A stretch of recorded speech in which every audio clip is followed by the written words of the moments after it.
आज हम देखते हैं प्रश्न। तो इनमें देखो क्या है, इनमें यहाँ 72, यहाँ 9, यहाँ 8, इसमें यहाँ 90, यहाँ 9, यहाँ 10, इसमें यहाँ क्या आएगा, यहाँ क्या आएगा, यहाँ 2 है, यहाँ 10 है। तो इसके लिए हम इसमें देखते हैं कि इसमें यहाँ 72 किस प्रकार आई, 72 किस प्रकार। तो देखो इसमें 9 का और 8 का हम गुणा कर लेते हैं, 9 का और 8 का गुणा कर लेते हैं।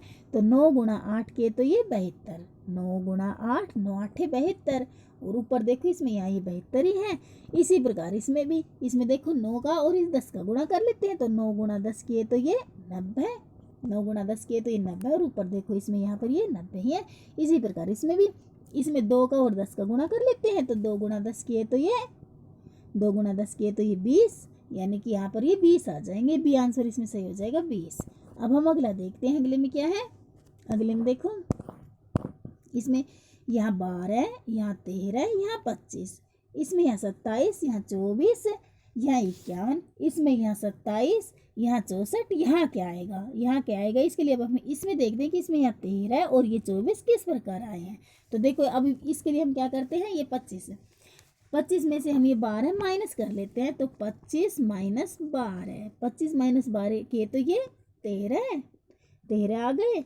इसी प्रकार इसमें ये 51 में से ये 27 माइनस कर लेते हैं। तो 51 माइनस ये 27, 51 माइनस 27 किए तो ये देखो 24 आ गए, और यहाँ पर देखो ये 24 ही है।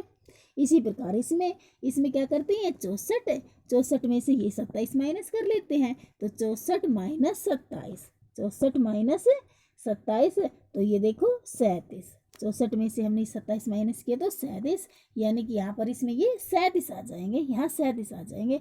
इसे देखो दूसरे तरीके से भी कर सकते हैं। ये ऊपर वाले हम दोनों प्लस कर इन दोनों को जोड़कर तो हमें नीचे वाली संख्या प्राप्त हो जाएगी। अब हम अगला देखते हैं, अगले में क्या है। अगले में देखो इसमें 5 के पीछे कौन संख्या है, 5 के पीछे कौन सी संख्या है। तो देखो इसके लिए अब हम क्या करते हैं, इसके लिए देखो 5 के पीछे कौन सी संख्या है। तो इसके लिए इसमें देखो हम दोनों पासों में इनमें कॉमन देखते हैं। इनमें देखो 3 और इसमें भी 3 है, और तो हम यहाँ पर पहले 3 और उस वाले में भी 3 है, तो 3 ये लिख लेते हैं। इसके बाद देखो 3 और 3, इसके बाद इसमें ये 1 है, एक भी कॉमन है, तो हम 1 और ये 1 भी लिख लेते हैं, 1 और 1। अब इनमें बच क्या आ गया, तो देखो ये 2 और ये 5 बच गए, यानी कि 2 और ये 5, 2 5, ये देखो 2 5। और प्रश्न में क्या था, 5 के पीछे कौन सी संख्या है। तो 5 के पीछे 2, यानी कि इसमें ये कौन सा सही हो जाएगा, ये डी वाला सही हो जाएगा, 2, 5 के पीछे 2। इनमें देखो पहले हम कॉमन लिख लेते हैं, और फिर जो संख्या पूछी है वे आ गई। इस प्रकार ये हो जाएगा। अब हम अगला देखते हैं, अगले में क्या है। इसमें 6 के पीछे कौन सी संख्या है, इसमें 6 के पीछे, तो इसमें भी पहले हम कॉमन देख लेते हैं। तो देखो इसमें क्या है, ये कॉमन इनमें कौन सी है, ये 3, तो 3, ये 3 इसमें कॉमन है, पहले हमने ये 3 लिख ली, 3। इसके बाद अब हम ये, इसके बाद देखो, इसके बाद क्या करते हैं हम, ये 3 के बाद ये 2 लिखते हैं, 3 के बाद ये 2, और फिर इस 2 के बाद ये 6, 2 के बाद ये 6।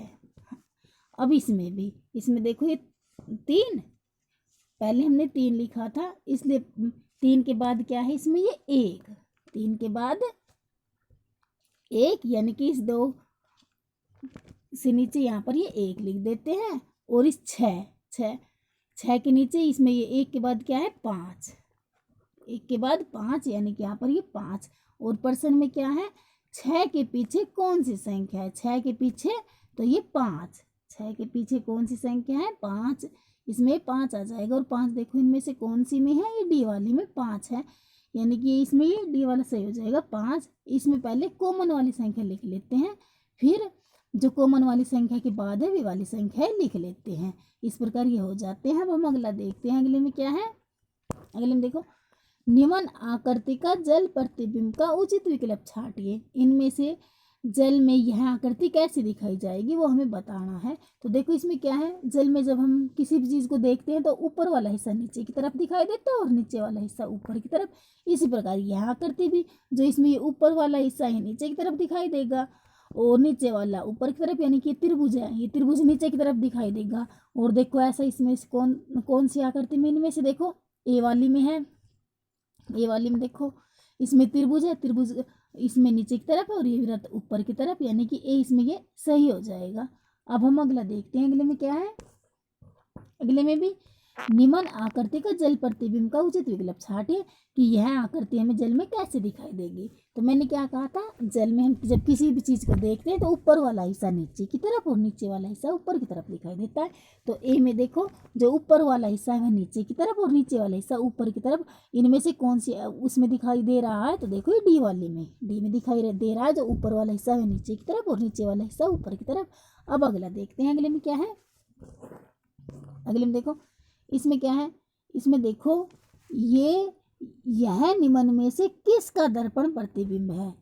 निम्न में से किसका दर्पण प्रतिबिंब है। तो देखो अब हम इसे दर्पण में देखते हैं तो वह कैसा दिखाई देगा।